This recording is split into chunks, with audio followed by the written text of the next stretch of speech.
Please close your eyes for just a moment.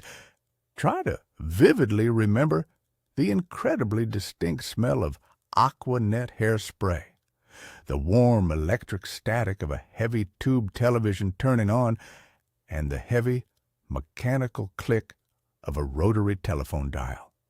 We are traveling back in time to the United States during the glorious 1980s. Today, we are going to explore 20 completely normal, everyday things we did without a second thought. Things that would almost certainly get you arrested, heavily fined, or deeply judged in today's modern society. From the chaotic freedom of our childhood toys to the shockingly dangerous things we kept right in our medicine cabinets, life was vastly different. Wait until you hear about the toxic silvery substance we used to play with on the bathroom floor using our bare hands. It is truly unbelievable.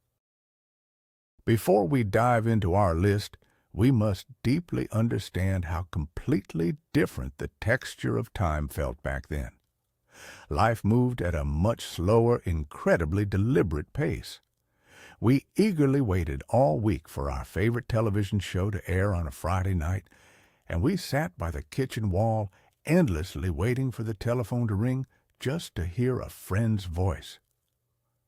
We did not have smartphones constantly buzzing in our pockets, alerting us to every single global tragedy or modern safety hazard. Modern society often loves to look back and proudly declare how much safer and smarter we are now. People genuinely believe we were culturally poorer without modern digital technology. But the profound truth is, our daily lives were so much richer in genuine, unfiltered human connection. We did not have anxious helicopter parents hovering over our every single move, tracking our geographic locations with digital satellites. We had an unspoken, incredibly deep trust in our local neighborhoods, our school teachers, and our fellow American citizens. We experienced the beautiful, raw edges of life, taking daily risks that built a resilient, unforgettable generation. Let us start by remembering the pure, unadulterated thrill of riding in the back of a pickup truck. Picture the intense heat of a late summer afternoon, the wind aggressively tearing through your hair as you sat on the corrugated metal. That hot steel of the truck bed would burn your bare legs, but you did not care. The smell of gasoline exhaust mixed perfectly with the scent of freshly cut grass from passing suburban lawns. You would wave at the cars driving behind you, feeling a profound sense of absolute freedom as your father drove down the rural highway. If the truck hit a sudden bump or a pothole, you and your friends flew up into the air, and you simply laughed out loud.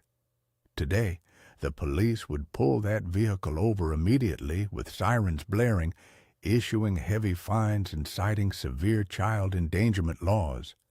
It is strictly illegal almost everywhere. But back then, it was just how we got to the lake on a Saturday afternoon.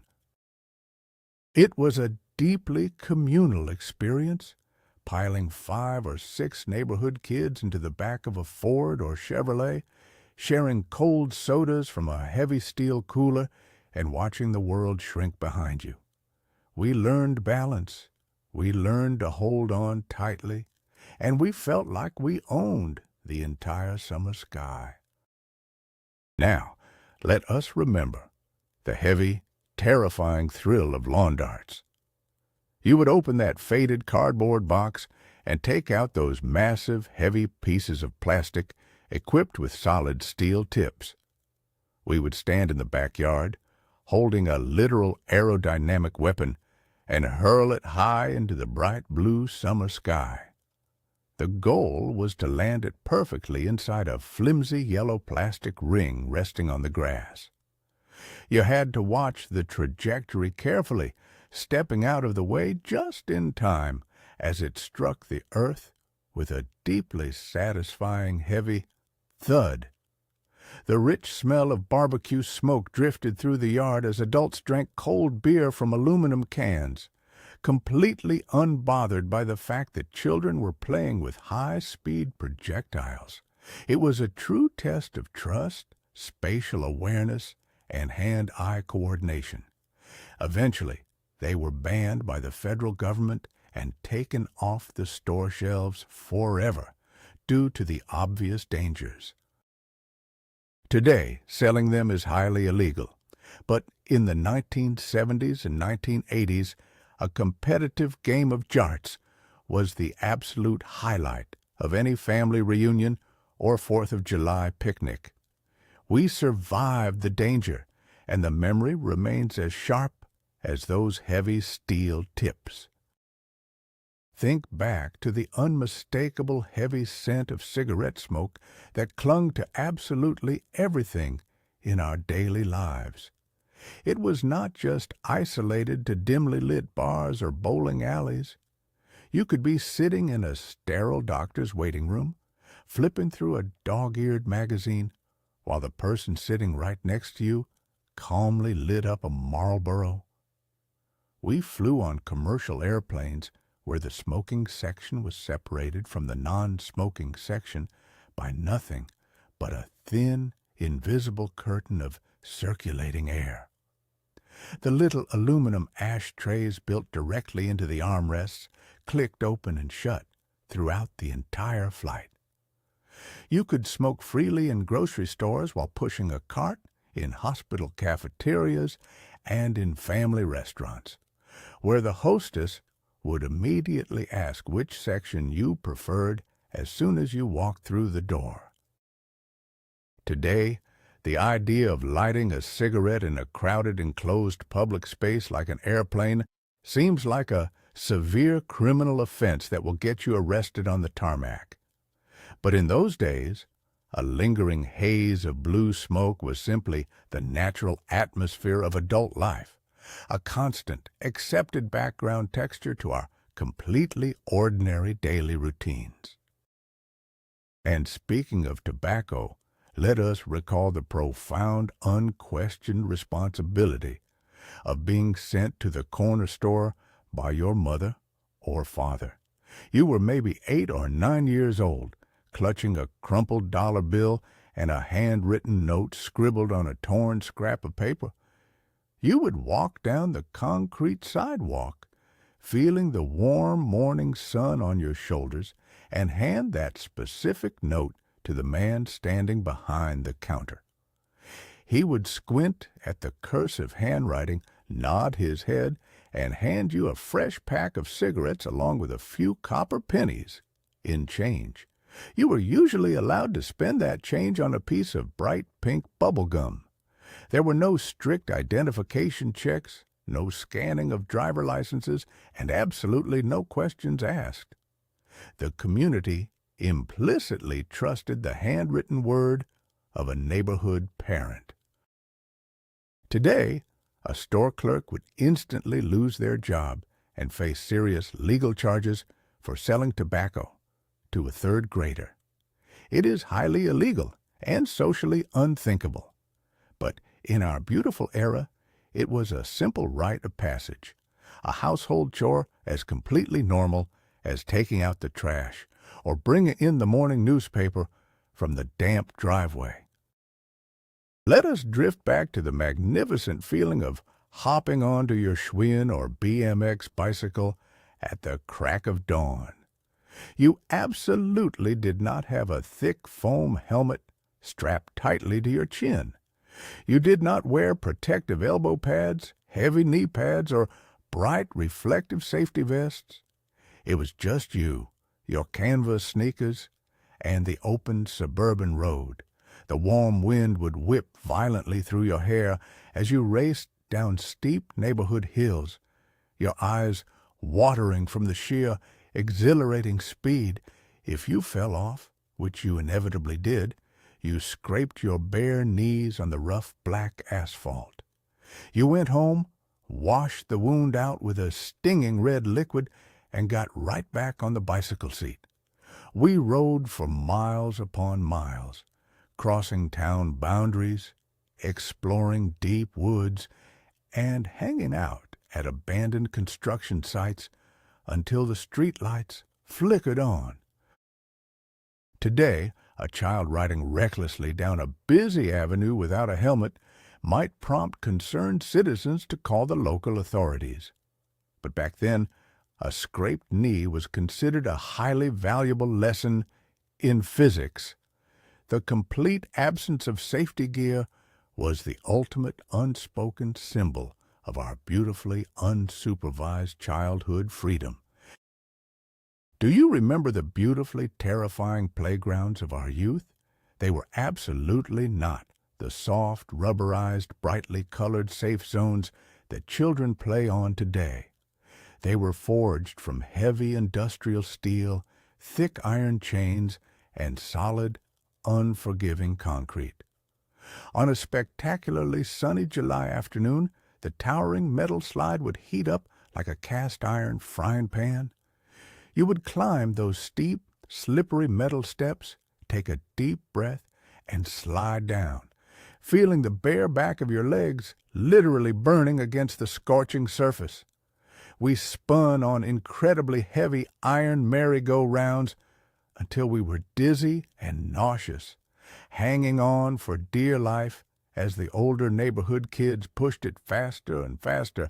If your grip slipped, you flew directly into the hard-packed dirt. The wooden seesaws had no modern shock absorbers, just a harsh plank that slammed violently into the ground. Today, these towering monuments of danger have been deemed illegal by safety commissions and torn down forever. But surviving those towering metal structures taught us physical resilience, immense courage, and the incredibly simple joy of conquering our deepest childhood fears on a daily basis. Think about the countless times your parents needed to run into the local grocery store or the bank. They would park the car, leave the heavy glass windows rolled down just a few inches to let in the warm breeze, and tell you to wait right there. You would sit in the expansive vinyl back seat of that massive, boat-like family station wagon, playing with the silver window crank or listening to the soft static of the AM radio while your mother went inside for half an hour. Nobody panicked. Nobody threatened to break the windows to rescue you. Nobody called the police to report abandoned and neglected children. You simply waited, watching the strangers walk by, feeling perfectly safe in the familiar sun-baked upholstery of your family vehicle. Today, leaving a young child alone in a parked car for even 5 minutes can lead to an immediate arrest and a terrifying visit from Child Protective Services. It is strictly against the law. But in the 1980s, it was a highly practical reality of running weekend errands. We learned the lost art of patience, sitting in the quiet warmth of the car, entirely content to pass the time, relying purely on our own wild imagination. Let us journey back to the open highways of the 1970s and 1980s, where you would frequently see a young person standing confidently on the gravel shoulder, their thumb extended high into the air. Hitchhiking was a completely normal, widely accepted, and heavily utilized mode of transportation for teenagers and young adults across America. If your car suddenly broke down, or if you simply needed to get to the next town over and had absolutely no money for a bus ticket, you relied completely on the kindness of passing strangers. Drivers would pull over, clear a space on the cluttered passenger seat, and offer a ride without a second thought. You would share stories, listen to classic rock cassette tapes together, and eventually part ways with a friendly wave. Today, the sheer thought of picking up an unknown stranger on the side of the road or offering your child's thumb to passing interstate traffic sounds like the beginning of a terrifying television documentary. It is heavily criminalized or strictly banned in many municipalities. But back then, hitchhiking was a beautiful testament to the inherent unspoken trust we still had in our fellow citizens. Consider the profound, quiet independence of the American latchkey kid. When the final school bell rang loudly at 3 o'clock, you did not wait for a parent to pick you up in a long line of idling sport utility vehicles. You slung your heavy canvas backpack over your shoulder and walked home, sometimes for miles, completely unescorted through the neighborhood. You wore a brass house key on a shoelace tied securely around your neck, a cold piece of metal resting against your chest like a medal of honor. You unlocked the empty house, made yourself a peanut butter sandwich, poured a tall glass of cold milk, and watched afternoon cartoons on the television until your parents finally got home from work at 6 o'clock. Today, allowing an 8-year-old child to walk 2 miles across busy intersections alone and stay home by themselves would almost certainly invite a swift visit from social workers. It borders on illegal neglect by our modern, highly anxious standards, but for our resilient generation, it was the absolute foundation of our self-reliance. We learned how to manage our own time, how to be comfortable being alone, and how to take care of ourselves in a quiet, empty house. Let us recall the vast, incredibly expansive interior of the family automobile before mandatory seatbelt laws were strictly enforced by highway patrols. You could stretch out completely across the long vinyl back seat, taking a peaceful nap while the world rolled by rapidly outside the window. On incredibly long family road trips, younger siblings would climb up onto the carpeted rear window deck, basking in the sunlight like domestic cats. Or they would curl up down on the floorboards where the deep rumble of the engine vibrated right through your bones. If the car came to a sudden, unexpected stop, your mother would simply throw her right arm forcefully across your chest to hold you back. It was the universal, instinctual mother seat belt. Today, not wearing a seat belt, let alone allowing a small child to sleep completely unrestrained on the floor of a moving vehicle, will result in immediate flashing lights, severe financial fines, and heavy legal penalties. But in those golden days, the family car was truly like a moving living room. We bounced around, we fought with our siblings in the back, and we enjoyed a reckless, incredibly comfortable freedom on the open American road. Do you remember the absolute, undeniable magic of Halloween night in the early 1980s?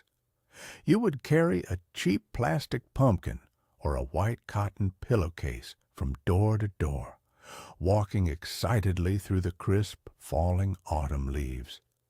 When you finally returned home and emptied your massive haul onto the living room rug, you would find incredible, beautiful, homemade treasures scattered among the chocolate bars.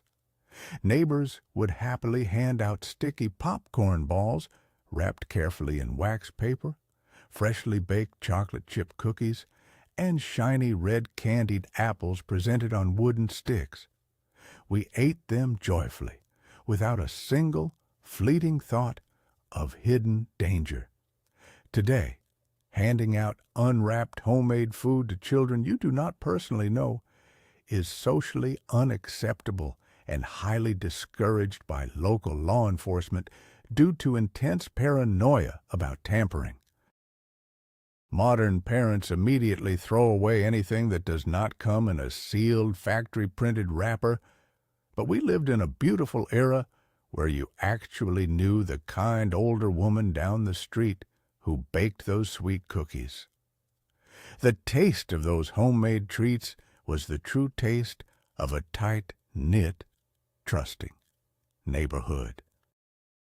Think back to the wildly entertaining 4th of July celebrations happening right in your own neighborhood.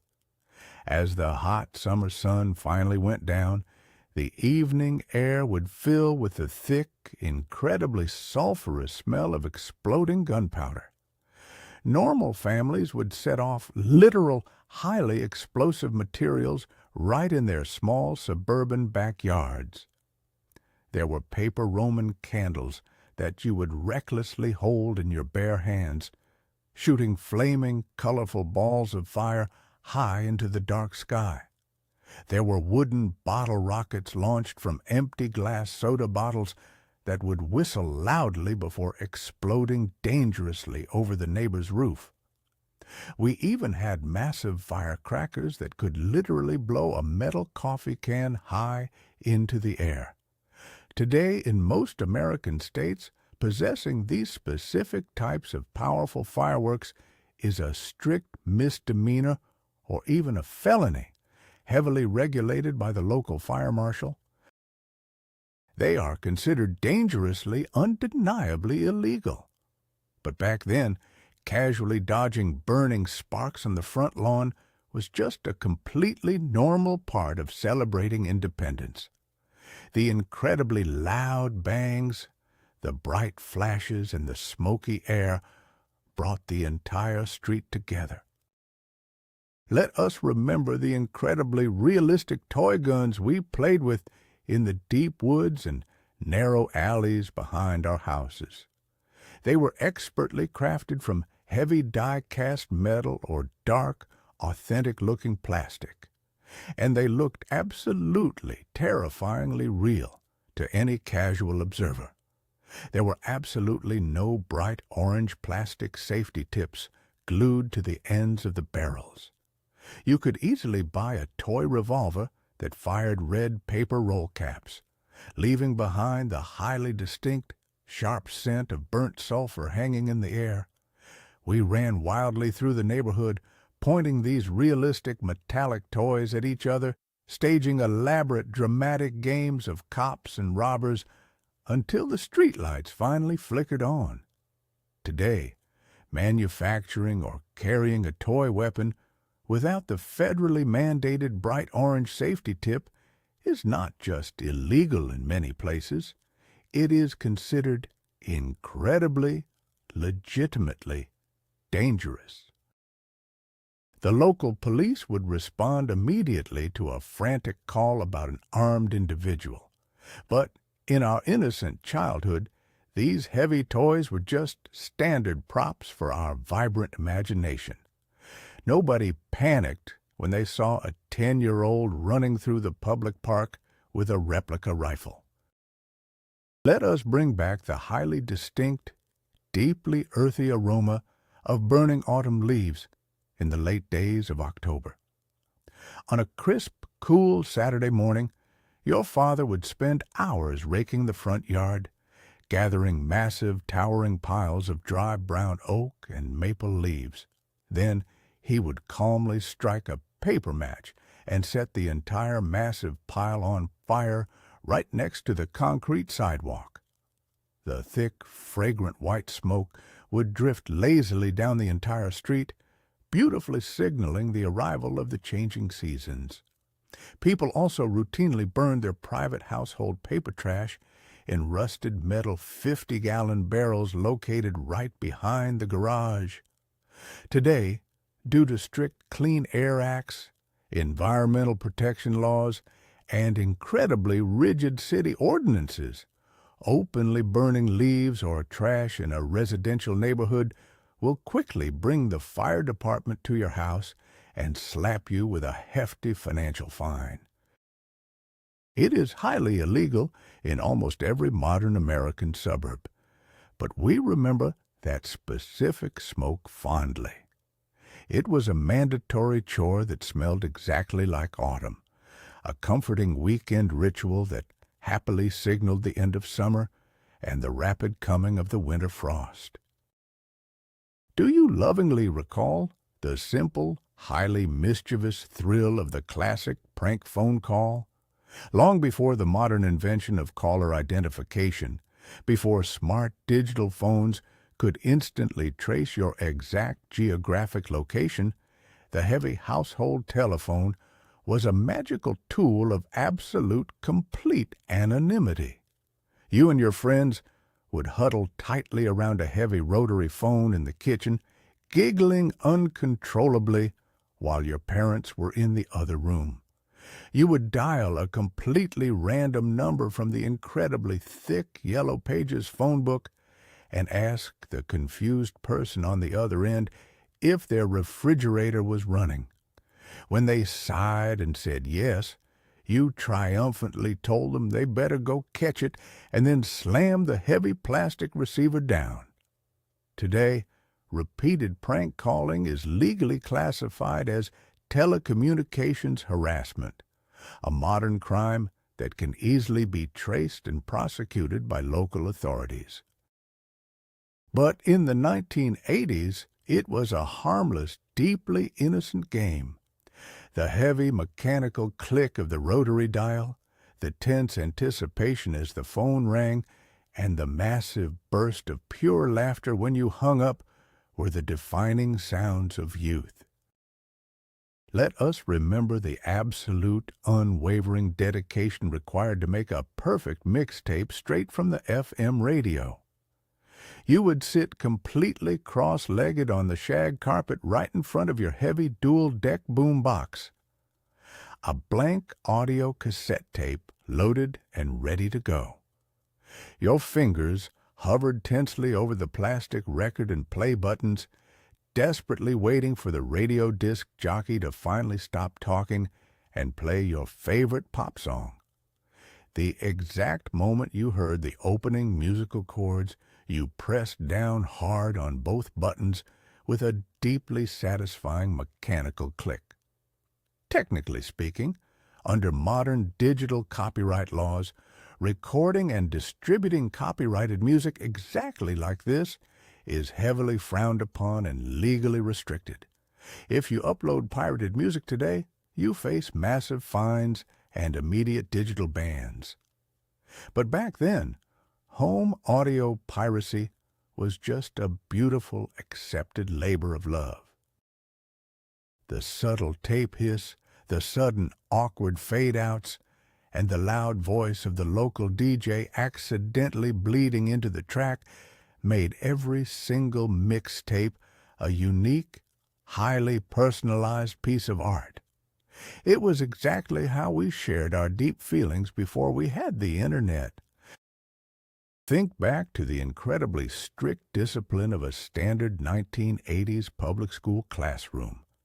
If you acted up, talked back to the tired teacher, or caused unnecessary trouble in the locker hallway, you did not just get a stern talking to or a gentle referral to a school therapist. In many public schools, the teacher or the principal kept a thick, heavy wooden paddle openly displayed on the wall right behind their wooden desk. Sometimes it even had circular holes drilled into the wood to make it swing faster through the air.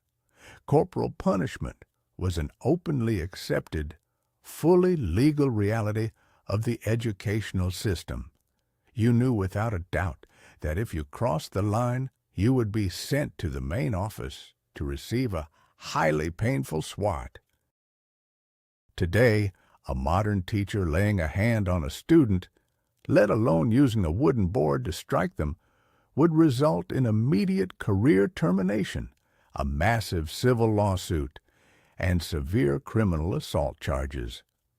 But in that specific era, the wooden paddle commanded a silent, deep respect from everyone.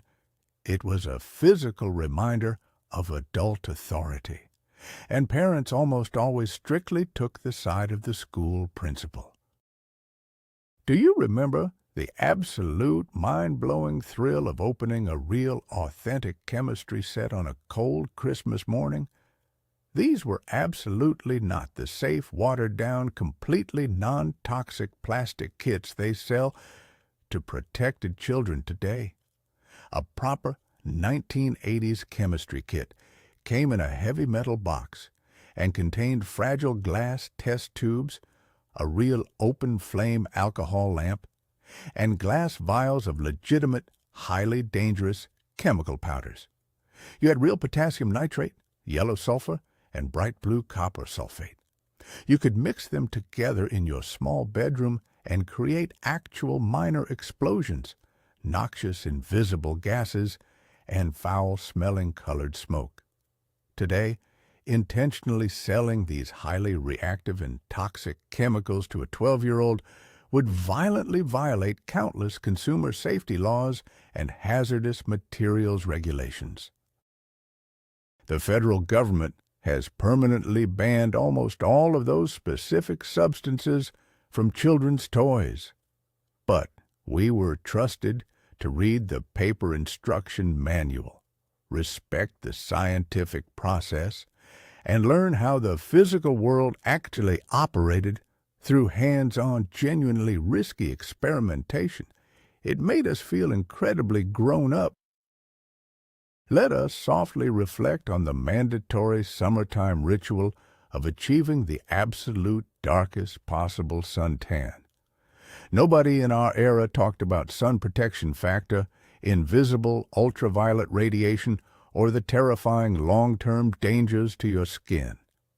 Instead, optimistic teenagers and mothers would lay out on folding aluminum-webbed lawn chairs in the backyard, deeply determined to bake in the hot afternoon sun. We absolutely did not use modern sunscreen. Instead, we used pure baby oil heavily mixed with a few drops of dark iodine, smearing it thickly over our skin to rapidly accelerate the sunburn. Some dedicated individuals even held reflective metallic foil blankets directly under their chins to bounce the sun's harsh rays directly onto their faces. Today, modern medical dermatologists would view this specific practice with sheer, unadulterated horror. While it is not literally a crime to sit in the sun, the reckless promotion of tanning with cooking oil is socially condemned as dangerously negligent behavior. But in the pure, blinding heat of a 1980s summer, the sweet smell of coconut oil and the pursuit of that golden bronze glow was the ultimate symbol of health. And finally, let us recall one of the most utterly mesmerizing, deeply dangerous things we casually did as curious children. When a fragile glass medical thermometer accidentally shattered on the hard bathroom floor, your mother absolutely did not evacuate the entire house and call a professional hazardous materials team. Instead, she would often simply let you play with the fascinating liquid mercury. You would sit quietly on the cold linoleum tiles, using your bare index finger to push those incredibly heavy, fascinating silver beads around the floor. They would magically pool together, separate into tiny, perfect spheres, and roll rapidly across the floor in a way that defied absolutely everything you knew about normal liquids. Today, spilling liquid mercury requires immediate, highly professional, toxic waste cleanup. It is a strictly regulated, deeply illegal substance to improperly dispose of, widely known to cause severe, irreversible neurological damage.